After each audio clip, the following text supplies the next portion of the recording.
At Thanksgiving, my nephew spat in my cup and said, "Mom says you're not part of the family anymore." They laughed, thinking I'd take it. Instead, I quietly ended every financial favor that kept their lives afloat. Hey, Reddit, not really sure where to start with this one, but let's just say family loyalty gets weird when you're the one holding everything together. I spent years being the responsible one, paying bills that weren't mine and getting treated like garbage for it. Then one night, something happened at dinner that finally made me walk away, and that's when everything changed. I, Ryan, 32 male, have seen a lot of gross stuff as a dentist. People walk in with coffee-stained teeth, plaque that could build a small wall, even the occasional guy who thinks brushing once a week counts as taking care. None of it ever got to me. But nothing, and I mean nothing, compared to what happened at dinner that night. I hadn't even planned to go. I'd just finished my shift. My hands still smelled faintly of latex gloves and antiseptic. But Mom had insisted. "Thanksgiving dinner, Ryan. Don't be the distant one again." So I went. Thought it'd be an hour, tops, eat, talk about weather, leave. The table looked the same as always. Overcooked turkey, Mom's half-hearted smile. My brother Alex was already halfway through his plate, phone in one hand, fork in the other. My sister Trisha was scrolling through her own feed, pretending to listen while her 8-year-old son, Jimmy, made his usual mess with the mashed potatoes. I sat down, keeping it polite. Asked how everyone was. No one asked back. Pretty standard. Halfway through the meal, I was reaching out to my water cup when Jimmy looked right at me, smirked, leaned forward, and spat directly into my cup. It landed right in the cup, a thick glob. I just stared at it for a second, processing what I'd seen. Everyone froze for half a beat. Then Alex laughed, a small chuckle at first, like he was trying not to show it, but then Trisha joined in, covering her mouth like it was the funniest thing ever. "Mom says you're not really part of the family anymore," Jimmy said proudly, wiping his mouth with the back of his hand. I looked around. Mom didn't even flinch. She just kept slicing her food, eyes glued to the plate like this was completely normal behavior. "Jimmy," I said not loud, just enough to get his attention. "Who told you to do that?" He shrugged. "Mom," he grinned, clueless. "She said you deserve it for thinking you're better than everyone." I nodded slowly, the kind of nod you give when something clicks. Not surprise, just confirmation. I'd suspected for a while that my siblings talked trash about me when I wasn't around, but hearing it from a kid's mouth made it real. No yelling, no cussing, just a switch in my head flipping off. I leaned forward, elbows on the table. "Hey, Jimmy," I said calmly. He looked up, still wearing that smirk kids get when they think adults won't do anything. Sometimes adults can be more stupid than you think. Don't always listen to them. Understand? Silence. You could have heard the clock ticking in the next room. His grin dropped instantly. Alex's fork froze halfway to his mouth. Trisha's phone stopped scrolling. Even Mom finally looked up, her lips tight like she was holding something in but didn't dare say it. I pushed my chair back, wiped my hands with a napkin, and stood. "Dinner's great," I said flatly. "But next time, don't invite me just to test how much I'll tolerate." Trisha rolled her eyes. "Oh, come on, Ryan. It was a joke." I didn't even look at her. "You're the parent, Trisha. If that's what you call parenting, you might want to recheck your definition." Then I turned to Mom. "And you're okay with this?" She didn't respond, just picked up her knife and kept cutting her food like I wasn't standing there. That was all I needed to see. I grabbed my coat from the back of the chair and headed for the door. By the time I hit the driveway, the air felt cold, sharp, clean. My hands were steady. I wasn't angry. Not the kind of anger that makes you shout. It was the deeper kind. The kind that burns quietly because you realize they've stopped seeing you as family a long time ago. Driving home, I kept replaying the line Jimmy said. "Mom says you're not really part of the family anymore." It wasn't even the spit that stuck with me. It was that phrase, "deserve it." What exactly did I deserve? Covering for them for years? The more I thought about it, the calmer I got. Not detached. Just done. At 9:47 p.m., I opened the family group chat. It was quiet. Then, at 9:49, Mom sent a message. "Don't contact us again." No explanation, no reason. Just that. Alex reacted with a thumbs up emoji. Trisha hearted it. I stared at the screen for a few seconds, then typed back, "Understood. Mortgage autopay ends tomorrow." I locked my phone and set it face down. At 10:01 p.m., it buzzed again. I didn't check it. At 10:04, it buzzed twice more. By 10:30, it was lighting up nonstop. I could picture them panicking in the chat. Trisha trying to guilt me, Mom probably calling me dramatic, Alex adding his usual sarcasm. I didn't care. For years, I'd been the quiet one, the fixer, the guy who showed up no matter how they treated me. They took it as weakness. But that night proved something. The line wasn't invisible anymore. It wasn't about my water cup or spit. It was about how normal disrespect had become in that house, and how I finally decided not to sit at that table again. When I went to bed, I slept better than I had in years. No buzzing phone, no late night, can you transfer me something until Friday texts, no emotional traps pretending to be family concern. Just quiet. The next morning, I woke up early out of habit. It felt strange not checking my phone first thing. Normally, I'd have a dozen messages waiting. Mom reminding me about her payment dates, Trisha complaining about something Alex said, Alex sending memes pretending we were still close. But there was nothing. For the first time, my notification screen was blank. I made coffee, sat at the kitchen counter, and started reviewing the damage. My online banking dashboard looked like a web of automatic payments. My name was tied to too many things that weren't mine. Mortgage drafts, insurance top-ups, a family data plan, and my personal favorite, the Disney Plus account Jimmy used more than anyone.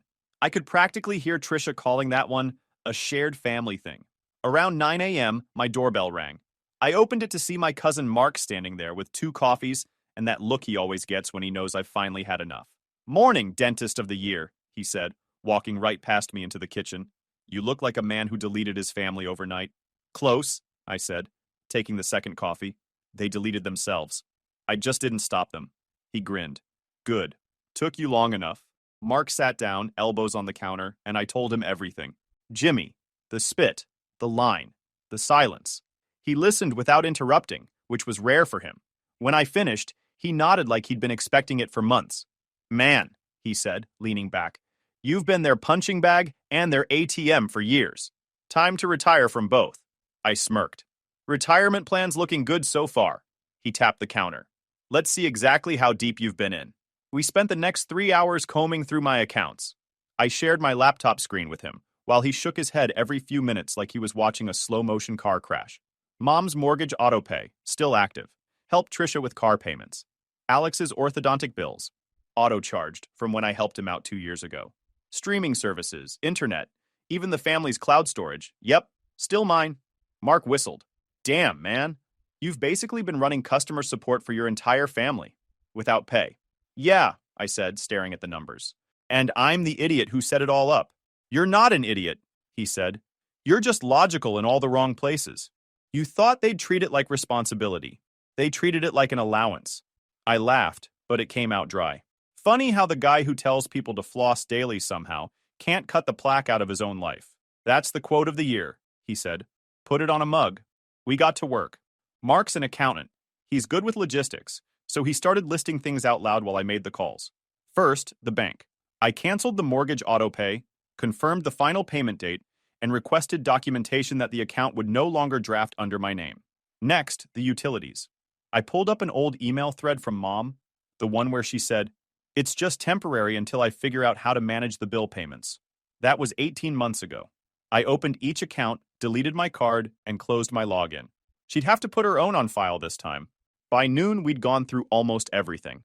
Mark leaned back in the chair, scanning my screen. "You're officially disconnected.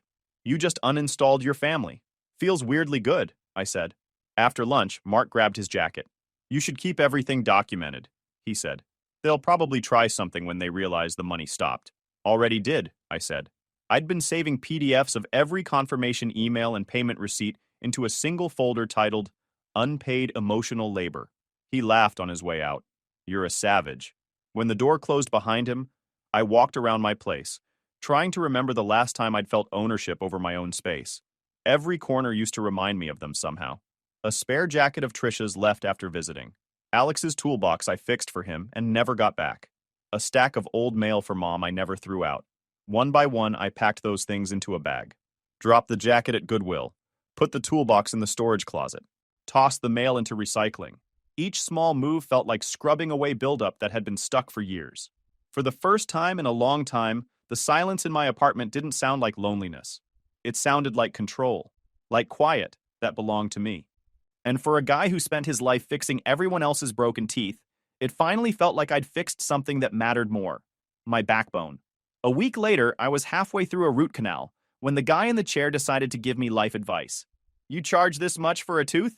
he mumbled through the suction tube. Man, I should have gone to my cousin. He's cheaper. I didn't even flinch. I'd heard worse. You should have, I said flatly, swapping tools. But he'd probably have to redo this in a year. I prefer my work to last. He didn't say another word after that, just stared at the ceiling like it insulted him personally.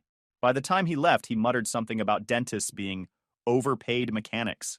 I smiled politely and closed the door behind him. That's the difference between me and my family. People like that used to get under my skin. Now, they were just background noise. I cleaned up my tools, washed my hands, and checked the schedule. 5 patients down, 3 to go. At first, the peace threw me off. I'd been living in constant reaction mode for years. The quiet made me restless, like I was forgetting something. But after a few days, I started to get used to it. I woke up early, went for runs before sunrise, and cooked real meals instead of takeout.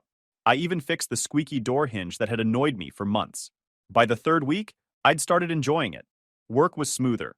I stopped checking my phone every few hours. I didn't get any random guilt calls from Mom or surprise money requests from Trisha. It was almost suspicious how peaceful it was. Then one Thursday afternoon, during my lunch break, my phone buzzed. The name on the screen made me laugh. Trisha. The preview just said, "You're disgusting." I ignored it, finished my sandwich, went back to work. An hour later, another message came in. "You think cutting Mom off makes you strong? Jimmy cried all night because we had to cancel his field trip. Hope you're proud." I stared at it for a second, leaned back in my chair, and exhaled. Field trip. That's what she went with. I put the phone face down and went to see my next patient. By the time I drove home that night, 6 more texts had piled up. "You're selfish. You don't know what family means. Jimmy's crushed because of you." Not one message said anything real. Just blame wrapped in cheap guilt. I didn't respond. I made dinner, watched a show, brushed my teeth, and went to bed. No reaction. The next morning, Mark texted me out of nowhere. "You're famous. Check this." He sent a link to a GoFundMe page titled, "Help Jimmy Get Through a Tough Year." At the top, there was a photo of Jimmy wearing Mickey Mouse ears, smiling like this was some kind of campaign ad. The description said, "Due to sudden family hardships, medical bills, and abandonment by certain relatives, we're struggling to give Jimmy the happiness he deserves. Any help is appreciated." I scrolled down. One donation, $10, from Mom. I could practically hear Mark laughing through the text. They really can't survive without a villain. I put my phone down and stared out the window for a while. I wasn't even mad. That's what surprised me. I just didn't feel anything. For the first time in years, their drama didn't pull me in. It rolled right off me. The GoFundMe stayed up for about a week. No traction, no sympathy. Maybe people saw through it. Or maybe the universe finally hit unsubscribe on their chaos. Either way, I didn't care. At work, things picked up. I started taking more patients, mentoring one of the new hires, a young guy named Thomas, who reminded me of myself before I learned how much being the good one costs. I didn't tell him much about my family, but once, when he saw the photo of my dad I'd put on the office shelf, he said, "You look like him." It hit me harder than I expected. My dad had been the only one who ever treated me like an equal. Losing him was when the whole family dynamic fell apart. The moment responsibility shifted to me. When I got home from the clinic, I saw that Mark had texted again. "Want to bet they'll try something else? My money's on Facebook this time." He wasn't wrong. The next morning, there it was, a post from Trisha. Some people forget where they came from once they get a little money, but karma doesn't. The comments were full of fake sympathy from cousins I hadn't talked to in years. "Stay strong. You're better off without toxic people." I didn't bother replying, just muted the thread. Later that day, Mark came over with takeout and tossed a box of fries at me. "You handling this okay?" "Yeah," I said. "It's weird, though. For once, I'm not angry. I just don't care." He nodded. "That's how you know you're healing, man. Indifference is peace." That night, after he left, I sat on the couch, phone on silent. Outside, the street was quiet. No drama, no emergencies. I realized something simple. I didn't miss them. Not their voices, not their guilt, not even the fake apologies. They could post, text, twist whatever story they wanted. It didn't change the fact that for the first time in my life, I wasn't the one cleaning up their mess. And deep down, I had this feeling. They weren't done yet. Not by a long shot. I was right. 3 weeks later, I was finishing up a late appointment with a patient when my phone buzzed twice in a row. Unknown number. No voicemail. Probably another telemarketer, I thought. I ignored it and went back to work. By the time I locked up the clinic and walked to my car, another message came through. This one froze me in place. "It's Trisha. Please don't block me. I know you hate me, but Jimmy's sick. It's bad. We lost our insurance. I don't know what else to do. I stared at the screen for a good 30 seconds. No guilt trip this time, no snark, no passive-aggressive tone. Just desperation. But I wasn't rushing to believe her. When you grow up around manipulation, you learn how easily panic can be faked. Still, something about it felt different. The lack of emojis. The way she used full sentences. That wasn't her usual script. I got in the car, sat for a while, and then drove straight to Mark's place. He lived 10 minutes away and he never locked his door when I was coming over. His way of saying, "You're always welcome, but don't expect me to clean up." He was on the couch watching basketball when I walked in. "You look like you just saw a ghost," he said. "Close," I replied, handing him my phone. "Trisha." He read the message, exhaled slowly, and handed it back. "You owe her nothing." "I know," I said, "but I'm not thinking about her." He gave me that look, the one between concern and annoyance. "You really going to do this?" "I'm not doing it for her," I said quietly. "I'm doing it for the kid." We sat there in silence for a while. I knew what I was risking.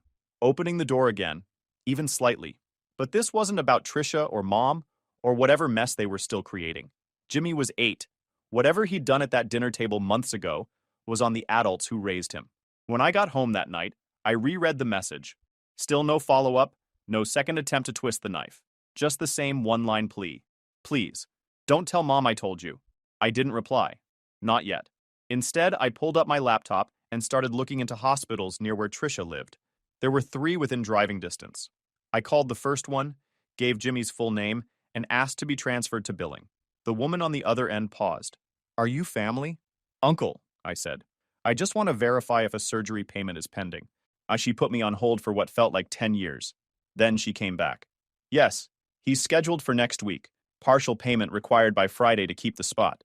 That was all the confirmation I needed. It was real. It wasn't some fake emergency. I didn't ask for details, just the patient account number they give for outside contributions.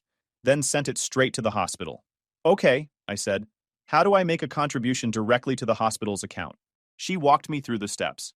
I wired 60% of the total. Not a penny more, not a penny less.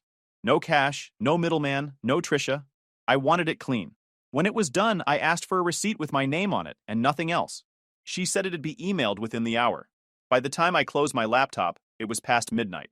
My apartment was quiet again, peaceful even. I'd done what I felt was right, not what they wanted. The next morning, my phone rang. Unknown number again. I almost didn't answer, but something told me to. "Hello?" There was a pause, then my mother's voice, softer than I'd heard in years. "I heard what you did for Jimmy," she said. "You remind me of your dad. You didn't deserve how we treated you. I was wrong. We were wrong. That was it. No excuses, no stories, no defensive tone." She hung up before I could say anything. I sat there holding the phone for a while. The words didn't feel rehearsed. If anything, they sounded like she'd been trying to say them for years and finally ran out of pride. Trisha must have told her right after our call, or maybe Mom drove over herself. Either way, the box showed up. The next day, when I got home from the clinic, there was a small brown box waiting outside my door. No return address. My name is written neatly in black ink. I brought it inside and set it on the kitchen counter. For a minute, I just looked at it, half expecting it to be some emotional stunt. Then I opened it. Inside was a single folded photo, me as a kid sitting on my dad's shoulders at the beach, both of us grinning like idiots, sand stuck to our faces. It was the kind of photo you forget exists until it finds you again. Underneath it was a smaller item wrapped in a handkerchief. I unwrapped it slowly and found my dad's old Rolex, the one he wore to every clinic opening, every family event, every milestone. I hadn't seen it since his funeral. There was a note taped to the inside of the box. The handwriting was my mom's. Shaky, uneven. "There's a lot of your dad in you. I can admit now, we didn't treat you the way you deserved. No love, no signature. Just that." I held the watch in my hand, feeling the weight of it. It wasn't just metal and glass. It was a memory. For the first time in a long time, something about that family connection didn't feel heavy. The next morning, Mark dropped by for coffee before work. I showed him the box. He studied it for a minute, then said, "You think it's real this time?" I shrugged. "Doesn't matter. I didn't do it for them. I did it because the kid needed it." He nodded slowly. "You're a better man than me." "Not better," I said. "Just done holding grudges. They don't fix anything." He smiled. "That's the most dentist thing you've ever said." When he left, I looked down at the Rolex again. It still worked. After all these years, it was ticking perfectly. Steady, reliable, precise.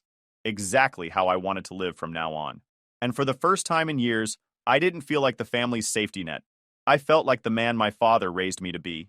Calm, capable, and finally, untangled. 3 quiet weeks went by. Work was steady, my sleep was normal, and for once I didn't wake up to a wall of family drama on my phone. I thought that chapter was over. Then, on a Sunday morning, my phone buzzed with a message I didn't expect. Dinner? Just us. Please come. It was from my mom. No emojis, no guilt trip paragraphs, just that. I read it twice. I didn't reply right away. I sat there thinking about the last time I'd seen her. The same woman who told me not to contact her again. A few hours later, I texted back one word. Okay. But before I left that night, I promised myself something. If she tried to turn this into another conversation about money, guilt, or family loyalty, I'd walk out immediately. No arguing, no explaining, just leave. When I pulled into the driveway, the house looked smaller than I remembered. Paint was peeling on the porch rail. The light by the front door flickered like it was struggling to stay on. Inside, the first thing that hit me was the smell. Burnt food. Heavy, sharp, unmistakable. I followed it to the kitchen and found her there, waving smoke away with a towel. The pan on the stove was black, smoke curling from what used to be dinner. Her right hand was red and raw. I guess I forgot how long meatloaf takes, she muttered, trying to laugh it off. I turned off the stove, grabbed a clean towel, and ran it under cold water. You burned yourself. It's fine, she said automatically. I ignored that. Give me your hand. She hesitated, then held it out. She looked uncomfortable, like she didn't know what to do with the silence. You don't have to play doctor, she said. Old habits, I replied. She smiled a little, tired and embarrassed. I wanted to cook something nice. I ruined it. Sandwiches work, I said, checking the pan. At least you didn't burn the bread. That got a real laugh. It was short, awkward, but real. We ended up eating cold sandwiches and water at the kitchen table. No background TV, no noise. Just the sound of the clock ticking and the occasional creak from the old floorboards. For a while, she didn't say anything. She just sat there, looking smaller than I remembered. Then she finally spoke. I used to tell myself you didn't mind helping, she said quietly, that you liked being the responsible one. I convinced myself it wasn't a burden. I didn't interrupt. I just kept eating. I know now that I took advantage of that, she continued. You were always the one I called when things went wrong. You paid bills that weren't yours, fixed problems you didn't cause, and I never said thank you. She looked down at her wrapped hand, flexing her fingers. I was proud that you could handle everything. I never stopped to think that maybe I shouldn't have made you. I leaned back in the chair. You liked having someone who didn't fight back.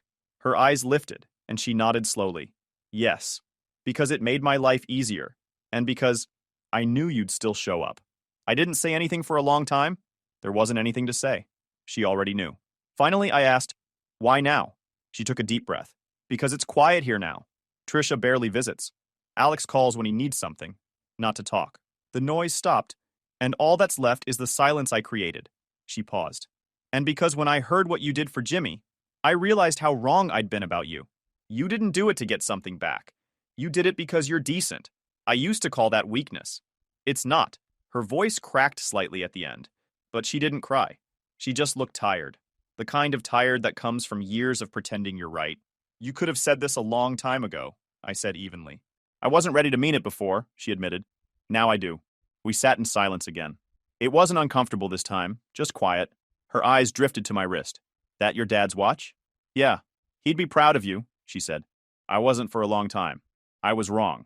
That was it. No long speech, no tears, just honesty. When we finished eating, she started to clear the plates, but I stood first. I'll get them. She didn't argue.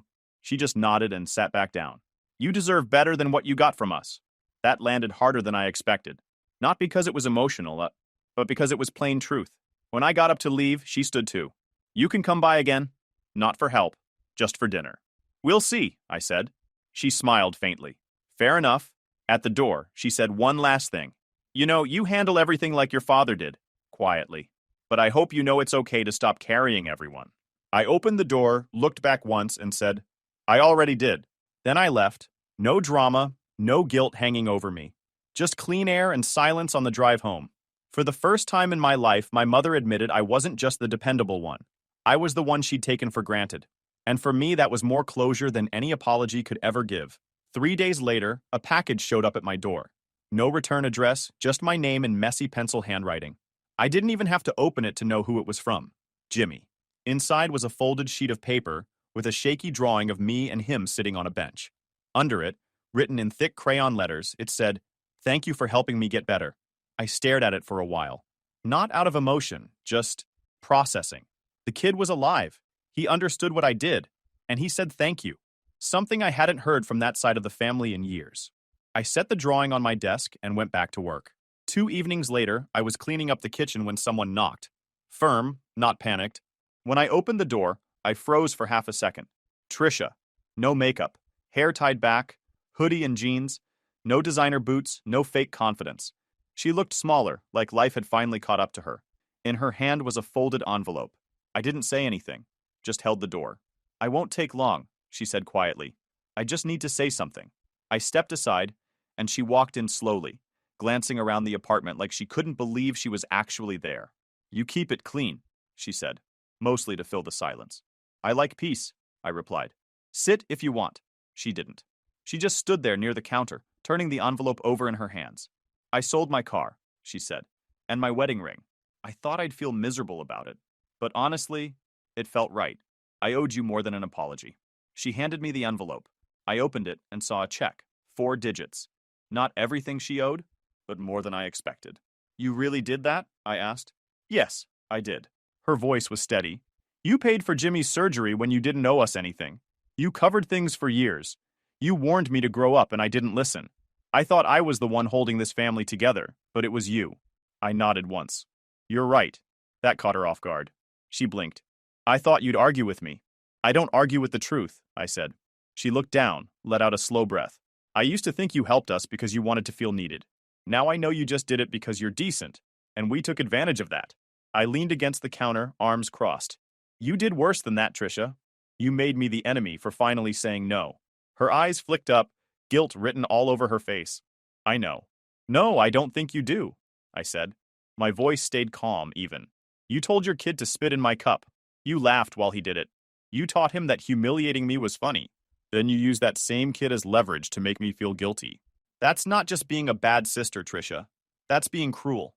She swallowed hard, her eyes glassy but not crying. "I deserve that." "You do," I said. "And if you're serious about changing, you start by understanding that what you did wasn't just mean. It was calculated. You wanted me small, because you couldn't stand the idea that I didn't need you anymore." Silence filled the room. No excuses, no defense. Just a quiet nod. "You're right," she said finally. "And I'm sorry. Not for the money, not for appearances. I'm sorry for how I made you feel like less when you were the one holding everything together." I didn't say anything. I just folded the check back into the envelope and set it on the counter. She reached into her pocket and pulled out a small photo. It was a picture of Jimmy in a hospital gown, smiling, holding a plastic sword. "He's been talking about you nonstop. Says you're the reason he gets to go back to school next week." I nodded. "He's a good kid. Just raised in a bad environment." She let out a breath. "I'm trying to fix that." "Then keep fixing it," I said, walking her to the door. "But don't expect me to forget everything overnight. Forgiveness doesn't mean access." She paused at the door and looked up at me. "I get it. I just wanted you to know I'm trying." I opened the door for her. "That's all you can do." As she stepped out, she turned back once. "You were always right, you know, about everything." I gave a small shrug. "Then prove it." She nodded and walked off down the hallway. I watched her leave, then closed the door quietly. About an hour later, Mark showed up with 2 coffees and his usual lack of manners. "Heard from the circus again?" I pointed at the envelope on the counter. "She paid me back," he whistled. "Didn't think she had it in her." "She sold her car and her ring," I said. Mark blinked. "Damn, that's something." "Yeah," I said. "It's the first real thing she's done in years." That night, I sat on the couch, checked my email again, and saw a new message. From Jimmy. "Hi, Uncle Ryan. I feel better now. Mom says I can visit someday. I hope you're not mad at us anymore." I read it twice, then typed a simple reply. "Glad you're better, kid. Keep doing what's right." Then I closed the laptop and leaned back. No noise, no guilt, no chaos. For the first time in my life, the balance finally shifted, and it was in my favor. Months later, everything looked different. The clinic was running smoother than ever, and I'd finally stopped waiting for the next round of chaos. By then, Mom had sold the old place and downsized to something smaller. One Saturday morning, my phone buzzed while I was making coffee. It was a message from Mom. Bought the house. 10 minutes from you. It's small, but it's mine. She didn't ask for help. She didn't even ask me to visit. That alone said more than any apology could. A week later, another message came in. This one from Trisha. Got hired. Administrative position. Not much, but steady. That was it. No emojis, no begging for congratulations. Just facts. I didn't reply, but I didn't delete it either. Then, one quiet Thursday evening, I got another message. This time from Jimmy. Hi, Uncle Ryan. Mom said I can invite you to something. We're having a family dinner. A real one. No yelling, no weird food. You can say no, but I hope you don't. I read it twice. A real family dinner. That phrase used to be a joke in our house. Something people said before the fight started. But this sounded different. There was something about the way he wrote it. Honest, hopeful, like he meant it. I texted back, I'll be there. When Sunday came, I walked up the steps, expecting the old tension to creep in. But it didn't. Before I could knock, the door opened. Mom stood there, wiping her hands on a dish towel. Hey, stranger, she said. I stepped inside. The smell hit first. Trisha was at the table, setting plates. When she saw me, she froze for a second, then smiled. A real one. You actually came. I said I would, I replied. She nodded. Well, thanks. Then Jimmy ran out from the kitchen, grinning like he'd been holding his breath waiting for me to show up. I made you something. He handed me a folded napkin, neatly shaped like a bib. For when you eat. In case it gets messy. I couldn't help it. I laughed. You remember what I do for a living, huh? He nodded proudly. Dentists don't like stains. Good memory, I said, unfolding it and setting it by my plate. Dinner was simple. It wasn't perfect. There were pauses, awkward silences, moments where everyone seemed to think before speaking. But that was what made it real. When I got up to leave, Mom walked me to the door. Thanks for coming, she said softly. Thanks for cooking, I replied. She smiled. You know, you look more like your father every year. Guess I finally took after the right parent, I said, half joking. She nodded, not offended, just understanding. We're trying, Ryan. It's slow, but we're trying. I can tell, I said. Keep it that way. Outside, Jimmy called from the window. Next time, I'll make dessert. We'll see, I said, waving back. As I walked to my car, the air felt cool and clean. No heaviness in my chest, no tension between my shoulders. Just quiet. I realized maybe peace wasn't about leaving. It was about showing up when people finally meet you halfway. And for the first time in a long time, that felt like home. YouTube just dropped this new hype feature. If you're hooked on this story, smash that hype button. It tells YouTube this video deserves to blow up, and it keeps even crazier stories coming your way.